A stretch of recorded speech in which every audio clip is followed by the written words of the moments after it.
Oh, vous êtes là. Salut à tous, ici Dynamique de la chaîne Storytech et on se retrouve pour une toute nouvelle vidéo. Aujourd'hui, on parle de casque audio. Allez, c'est parti.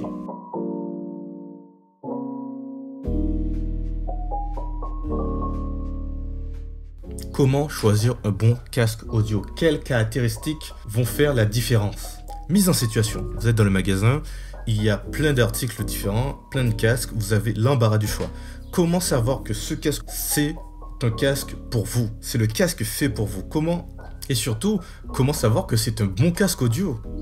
C'est pour cela que cette vidéo sera divisée en 3 axes. Dans un premier temps, nous allons voir les différentes utilisations de casques audio. Ensuite, dans un second temps, nous allons voir les différents types de casques. Et pour finir, nous verrons les principales caractéristiques d'un casque audio. Pour commencer, nous avons le casque de salon pour une utilisation sédentaire. C'est le casque avec la meilleure qualité auditive, mais qui en contrepartie aura un volume plus élevé. Ensuite, nous avons les casques de sport, donc les casques pour une utilisation sportive. Nous avons différents types de casques de sport, car cela dépend du sport que vous allez réaliser. En troisième, nous avons les casques dits nomades, donc c'est pour une utilisation nomade. Ce sont des casques polyvalents qui peuvent être utilisés à l'intérieur comme à l'extérieur. Ce sont des casques plutôt légers, étant donné qu'on peut les utiliser à l'extérieur. Ensuite, on a les casques de gamers ou de streamers, donc pour les gamers et les streamers. Je peux faire aussi un cas particulier pour les casques de travail, les casques pour le milieu professionnel, donc les casques pour les DJ, pour les personnes qui sont dans la musique. Ce sont souvent des casques avec une très bonne qualité sonore, donc on se rapprochera souvent du casque de salon. On commence avec les casques intra-auriculaires, ou plus communément appelés écouteurs. Ils se logent à l'entrée du conduit auditif, dans le pavillon de l'oreille. Ce sont les modèles les plus répandus. Ils sont miniaturisés afin de pénétrer dans le creux de l'oreille. Cela permet une bonne isolation acoustique. Les embouts en caoutchouc ou en mousse épousent l'intérieur du conduit auditif et bloquent la quasi-totalité des sons extérieurs. C'est pas mal quand même. Ce sont des casques plutôt légers et discrets.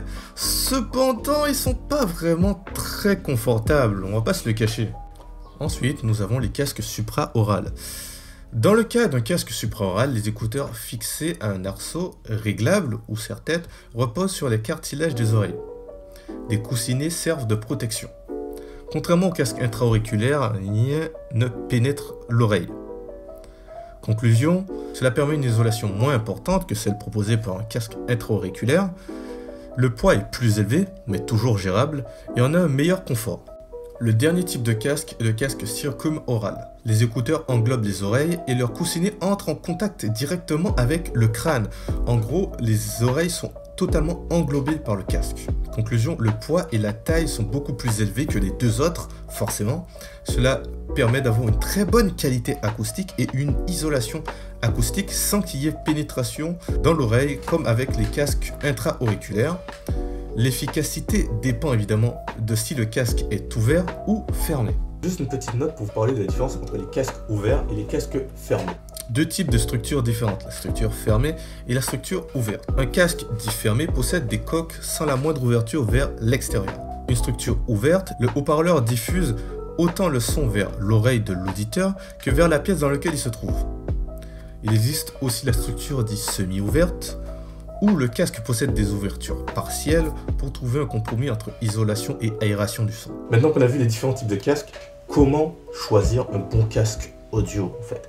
Quelles sont les caractéristiques que vous devez regarder? Quelles sont les caractéristiques qui devraient vous dire si le casque c'est un bon casque ou un casque avec un son horrible? Alors, par rapport aux différentes caractéristiques, la première caractéristique que nous allons voir c'est l'isolation.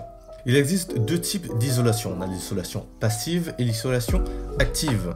Les casques intra-auriculaires et circumorales possèdent une isolation dite passive. C'est une isolation offerte par la structure du casque. D'autres casques à vocation nomade, appelés casques à réduction de bruit, proposent pour leur part une isolation dite active. Alors le système est assez simple en fait. Un micro externe va capter le bruit environnant et un microprocesseur intégré se chargera de contrebalancer ce bruit en émettant un bruit de même fréquence. L'avantage de l'isolation active, c'est qu'on a une meilleure isolation. Cependant, l'inconvénient, c'est que les casques avec isolation active sont souvent onéreux et majoritairement de mauvaises factures en entrée de gamme. Seconde caractéristique, la bande passante. La bande passante en Hertz représente l'intervalle de fréquence qui est susceptible de produire l'appareil du grave à l'aigu. Information importante, la plage de l'oreille humaine se situe entre 20 Hz et 20 kHz. Le but est de rechercher un casque se rapprochant le plus possible de cette fourchette. Cependant, cette information ne donne aucune indication sur la façon dont les différentes fréquences seront reproduites à l'intérieur de cet intervalle. Pour avoir ces informations, on utilise un graphe de réponse fréquentielle. La réponse en fréquence d'un casque est la capacité d'un casque à reproduire des sons allant des fréquences les plus graves aux fréquences les plus aiguës. C'est un des critères les plus importants pour choisir un bon casque. Je n'avais pas dans l'idée de vous rappeler vos cours de physique de lycée, mais là on sera un peu obligé de se rappeler de quelques notions. Prenons cet exemple par exemple. Première chose, la hauteur de la courbe vous permet d'avoir le volume sonore en décibels. À gauche du graphique, vous avez les fréquences les plus basses, correspondant aux fréquences graves. Ensuite, à droite du graphique, on a les fréquences les plus hautes correspondant aux aigus. Théoriquement, vous le voyez bien, pour avoir le casque parfait, le casque idéal, on voit bien qu'il faudrait avoir une courbe relativement plate.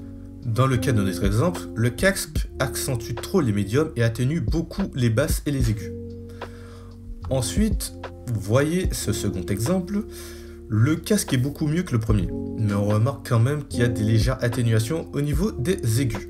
Une bonne technique pour vérifier si c'est un bon casque, donc s'il y a une bonne réponse fréquentielle, serait de tracer une droite, comme ceci, et de regarder à un intervalle, on va dire, de 3 décibels, ou 6 décibels, ça dépendra du type de casque que vous cherchez. Si vous cherchez un casque qui a une très très bonne fidélité auditive, vous allez chercher un casque qui est relativement droit dans un intervalle de 3 décibels. Si vous cherchez un casque, on va dire, polyvalent, avec une bonne qualité auditive, mais pas non plus la meilleure, un intervalle de 6 décibels, ça ira. Je vous conseille vraiment de faire des recherches sur ce sujet, de pourquoi pas aller lire des blogs sur le sujet, de lire des articles sur le sujet, car vraiment c'est une caractéristique vraiment importante pour trouver un bon casque audio.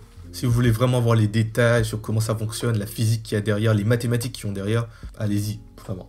Après, vous pouvez juste utiliser la technique que je viens de vous donner et vous aurez un son audible. Ensuite, on a l'impédance. Qu'est-ce que c'est que l'impédance? L'impédance exprime la résistance qu'oppose un casque à un signal électrique qui lui est envoyé. Mesuré en ohms, unité de résistance électrique, pour résumer, plus élevé, plus le casque réclame de la puissance pour restituer un volume sonore. Supérieur à 50-60 ohms, c'est-à-dire que votre casque est destiné à être branché sur une ampli, une chaîne hi-fi ou tout autre matériel audio dont la sortie de casque fournit une tension électrique suffisante pour que le son ne soit pas trop atténué. Les casques qui ont une impédance entre 16 et 36 ohms conviennent mieux aux smartphones. Pour finir, on a la sensibilité ou niveau de pression sonore. Cette caractéristique est mesurée en décibels. Il s'agit de la puissance sonore que peut délivrer un casque à une puissance donnée. La norme est à 100 décibels et plus. Et donc, quel casque acheter? Encore une fois, ça dépend de l'usage que vous allez en faire. Si vous recherchez la meilleure qualité audio possible, au détriment de la compacité de l'appareil, je vous conseille de vous rapprocher des casques de salon circumaural de structure fermée. Si vous avez un peu plus de budget, vous pouvez chercher un casque avec anti-bruit actif, donc isolation active, pour avoir une meilleure immersion. Si vous recherchez simplement un accessoire pour faire du sport, vous devriez vous intéresser aux casques de sport, des casques légers et résistants qui accrochent bien. Évidemment, le choix de casque que vous ferez dépendra du sport que vous pratiquez. Quelqu'un qui fait de la course à pied ne cherchera pas la même chose qu'un plongeur.